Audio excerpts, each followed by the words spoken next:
Hello student, application of derivatives पढ़ रहे थे। इसमें मैंने एक यूट्यूब वीडियो अपलोड किया था आपको इंक्रीजिंग और डिक्रीजिंग फंक्शन के लिए। ठीक है, तो सब होप आपको इंक्रीजिंग और डिक्रीजिंग फंक्शन समझ में आ गया होगा। इसके नोट्स मैं आपको पहले ही अपलोड कर चुका हूँ। ठीक है, एक क्वेश्चन में भी इसको इस तरह से आपको समझा देता हूँ कि इंक्रीजिंग डिक्रीजिंग फंक्शन में कैसे क्वेश्चन सॉल्व होता होगा। ठीक है, देखिए स्क्रीन पे आपको क्वेश्चन दिख रहा है, find the interval in which function F X equal to given है आपको -3x² + 2x + 18 is a increasing और डिक्रीजिंग। ठीक है, इसको क्या करना है आपको, इंक्रीजिंग और डिक्रीजिंग फंक्शन आपको बताना है। ठीक है, सबसे पहले आपको क्या करना है, जो गिवन फंक्शन है उसका फर्स्ट टाइम डिफरेंशिएशन कर लीजिए। फर्स्ट टाइम डिफरेंशिएशन आप क्या मिल रहा है, फर्स्ट टाइम डिफरेंशिएशन -6x + 2, ये हो गया आपका first time differentiation. Application of derivative मतलब डिफरेंशिएशन का यूज क्वेश्चन में होगा। ठीक, अब आपको क्या करना है, इसको चेक करना है ये इंक्रीजिंग है और डिक्रीजिंग है, किस वैल्यू पर इंक्रीजिंग। सबसे पहले अपन क्या करेंगे, for f(x) to be increasing function we must have.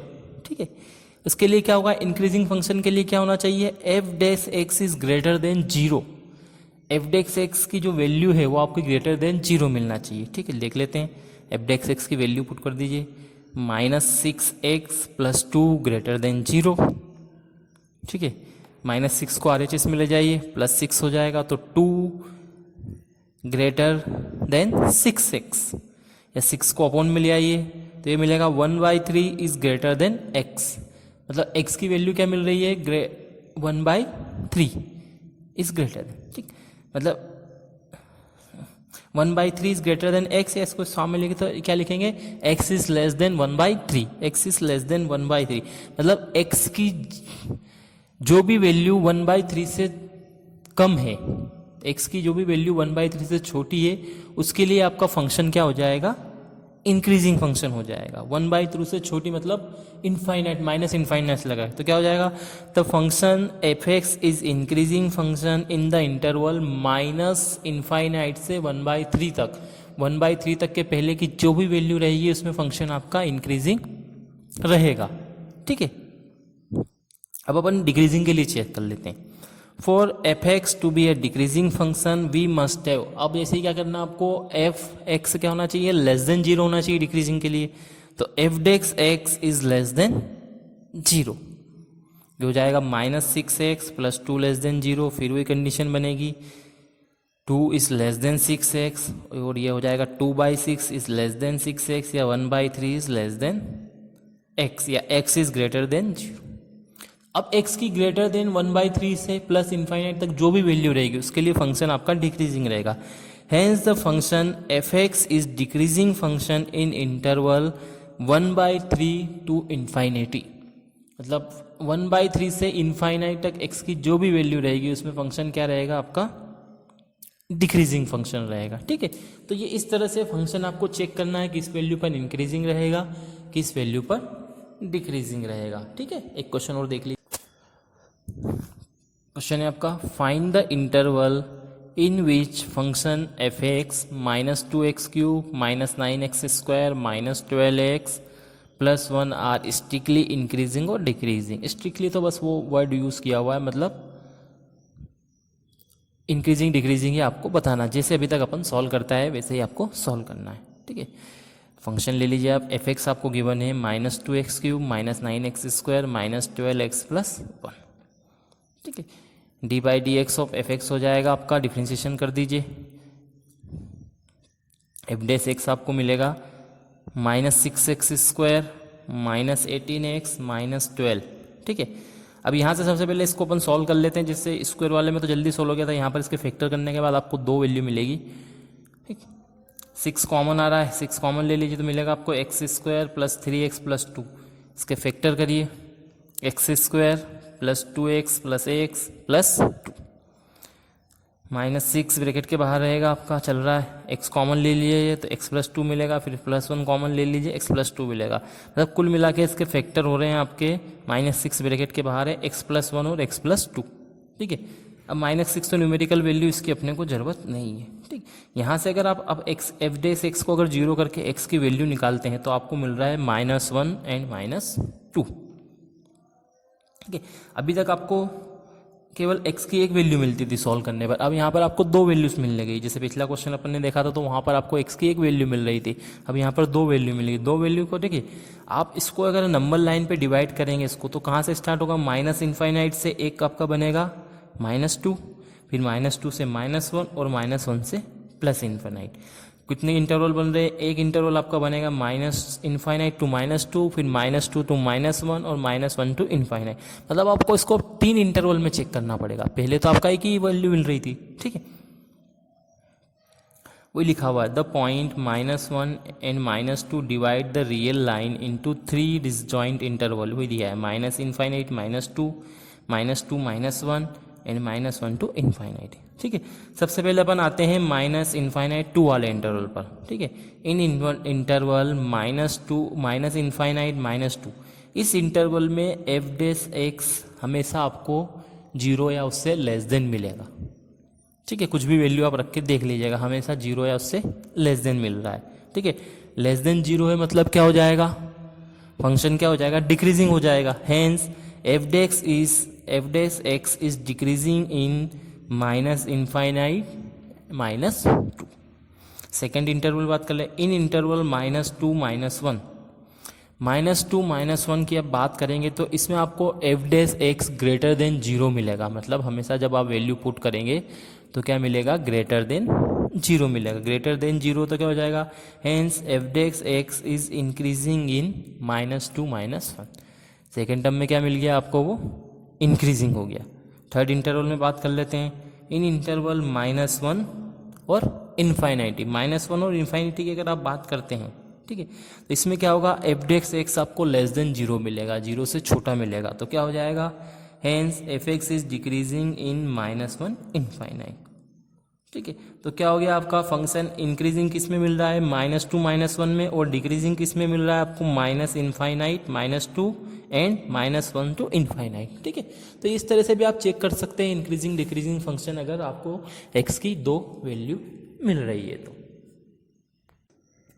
चलिए आगे बढ़ते हैं नेक्स्ट टॉपिक की तरफ। नेक्स्ट टॉपिक है आपका टेंजेंट्स एंड नॉर्मल्स, ठीक है। स्लोप ऑफ द टेंजेंट्स कैसे, वो इक्वेशन ऑफ टेंजेंट कैसे फाइंड करते हैं। If coordinate p is x1 y1 then equation of tangent, ठीक है। किसी पॉइंट p के कोऑर्डिनेट आपको x1 y1 दिए तो टेंजेंट का फार्मूला हो जाएगा y minus y1 equal to dy by D X, point put X Y into X minus x1। ये तो हो गया आपका इक्वेशन ऑफ टेंजेंट। इसमें अगर आपसे क्वेश्चन में पूछा जाए slope of the tangent find करिए, तो slope of the tangent tan theta का फार्मूला होता है dy बाई डी एक्स, और नीचे बेस में है x1 y, मतलब जो भी dy बाई डी एक्स आएगा उसमें x1 y1 की वैल्यू आपको पुट करना है, ठीक है। ये तो हो गए सिंपल से आपके टेंजेंट और नॉर्मल्स के फार्मूले। अब आपको क्वेश्चन पे अपन क्वेश्चन की ओर बढ़ते हैं। कोई भी आपको क्वेश्चन दिया रहेगा तो उसमें जो भी आपसे टेंजेंट या स्लोप ऑफ द टेंजेंट या नॉर्मल ऑफ द टेंजेंट जो पूछा जाए वो अपन कैसे निकालते हैं, ठीक है। देखिए क्वेश्चन से स्टार्ट कर रहा हूँ।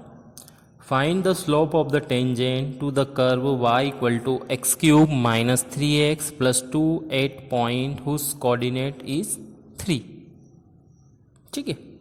कोऑर्डिनेट 3 दे दिया मतलब x की वैल्यू दे दी है, y आपको 0 गिवन है, ठीक है। कोऑर्डिनेट और एब्सिस आप पहले भी छोटी क्लासेस में पढ़ चुके हो, ठीक। चलिए आपको क्या फार्मूला बताया था मैंने, slope of the tangent tan theta का क्या बताया था, dy बाई डी एक्स और बेस में x1 y1। x1 y1 आपको क्वेश्चन में किया रहता है, इसमें गिवन है आपको 3 और 0, ठीक है। सॉल्यूशन में देखिए equation of the given curve is y equal to कितना है, x cube minus 3x plus 2, ये हो गया। इसको डिफ्रेंशिएशन कर दीजिए one time, dy by D X equal to X cube minus 3x plus 2, अभी dy बाई डी एक्स अलग अलग साइन के साथ लिख दीजिए, dy by D x of x cube minus 3 dy by D x of x, फिर dy by D x of 2। X cube का differentiation क्या हो जाएगा, 3x स्क्वायर, फिर एक्स का करेंगे तो हो जाएगा -3 x का 1 हो गया तो, और सेकंड टर्म हो गया आपका 2 का 0। तो dy बाई डी एक्स कितना मिल गया आपको 3x स्क्वायर माइनस 3। अब आपको इसका स्लोप ऑफ टेंजेंट फाइंड करना, तो स्लोप ऑफ टेंजेंट क्या हो जाएगा आपका tan theta equal to D Y by D X, और x1 y1 क्या है आपका x इक्वल टू 3 है, y तो 0 हो जाएगा, तो x की जगह 3 पुट कर दीजिए, तो हो जाएगा 3 इंटू 3 का स्क्वायर माइनस 3, तो 27 माइनस 3 कितना आ जाएगा 24। तो इसकी स्लोप ऑफ द टेंजेंट कितना आ गया आपका 24। एक नेक्स्ट क्वेश्चन देखिएगा, find the equation of tangent to the curve x raised to the power 2/3 y raised to the power 2/3 equal to 2 8 1 1। अब इसमें आपको इक्वेशन फाइंड करना है। इक्वेशन फाइंड करने से पहले आपको स्लोप फाइंड करना जरूरी रहता है, ठीक है। वो ये क्या है गिवन इक्वेशन आपका, equation of the given curve x raised to the power 2/3 y raised to the power 2/3 equal to हो गया आपका 2 dy by D x, X raised to the power 2/3 plus y raised to the power 2/3 to D by D x of 2। अलग अलग लिख दीजिए, D by D x of X raised to the power 2/3 plus D Y by D x of y raised to the power 2/3 equal to का differentiation करेंगे तो 0 हो जाएगा, ठीक है। देखिए कैसे डायरेक्ट करते हैं डिफ्रेंशिएशन, पावर फॉर्मूला लगाएंगे 2/3 इन फ्रंट में आ गया और पावर एक माइनस हो गई। ऐसे ही y का जब करेंगे तो y का वही पावर फार्मूला लगाना पड़ेगा और y का एक बार आएगा आपका d Y by D x, ठीक। तो यहाँ पर जब x में पावर फार्मूला लगाया तो ये हो गया 2/3 x raised to the power -1, ऐसे ही y में भी हो जाएगा 2/3 y raised to the power -1/3, x में भी 1/3 y में भी 1/3, ठीक, into d Y by D x. X वाले टर्म को RHS में ले जाइए और उसको y वाले को डिवाइड में ले जाइए, 2/2 से 2/3 तो कैंसिल हो जाएगा, माइनस आपका चल रहा, मतलब d Y by D x की वैल्यू क्या मिल रही है x raised to the power minus रहेगा x raised to the power -1/3 y raised to the power -1/3, ठीक है। या दोनों पावर को अगर आप पॉजिटिव करना चाहें तो पावर इंटरचेंज कर दीजिए, y न्यूमरेटर में चला जाएगा x डिनोमिनेटर में आ जाएगा, तो ये हो जाएगा आपका minus y raised to the power 1/3 upon x raised to the power 1/3, ठीक है। अब आपको इसका स्लोप निकालना है, स्लोप निकालने के लिए 1 1 वैल्यू रख दीजिए, 1 1 पॉइंट दिया आपको, तो d Y by D x base में 1/1 जब वैल्यू रखेंगे आप 1 1 रखेंगे तो वो पूरा y भी 1 हो जाएगा x भी 1 हो जाएगा, तो 1/1 और आगे माइनस लिखा है, मतलब इसका स्लोप कितना आ रहा है -1। ये तो हो गया आपका स्लोप। इसके बाद अब आपको फार्मूला पता है, we know that equation of tangent at x1 y1 क्या होता है y minus y1 d Y by D x base में x1 y1 x minus x1। x1 भी आपको 1 गिवन है, y1 भी आपको 1 गिवन है, और d Y by D x की वैल्यू आप पहले ही -1 निकाल चुके हैं, तो रख दीजिए वैल्यू y -1 इंटू -1 ब्रैकेट के अंदर x -1, माइनस के अंदर मल्टीप्लाई कर देंगे तो -x + 1 हो जाएगा, या x को RHS में लाके प्लस कर लीजिए, -1 को +1 को RHS में ले आइए, LHS में ले आइए, वो भी -1 हो जाएगा। तो आपको इक्वेशन क्या मिलेगा x + y - 2 इक्वल टू 0। ये क्या आ गया आपका इक्वेशन ऑफ टेंजेंट, ठीक है। तो ये कुछ इंक्रीजिंग डिक्रीजिंग के क्वेश्चन मैंने आपको बताया, एक नई चीज़ आपको equation of tangent and slope of the tangent find करना आपको सिखा दिया है, ठीक है। तो ये क्वेश्चन आप अच्छे से सॉल्व करिएगा। कुछ नोट्स अगर बच गए होंगे तो मैं आपको अपलोड कर दूंगा, कोई प्रॉब्लम हो तो आप मुझे कम्युनिकेशन में जाके पूछ लीजिएगा। Thank you.